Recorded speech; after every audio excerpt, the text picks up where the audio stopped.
डोंगरगढ़ से। आज आप लोगों के सामने मैं आजाना गोरी झनतरसा किसान आप लोगों के सामने पेश करवाऊंगा।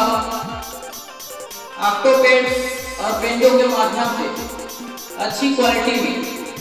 अच्छा लगे तो लाइक शेयर सब्सक्राइब जरूर कर देना ताकि मेरा दूसरा वीडियो आप लोगों तक पहुंच सके।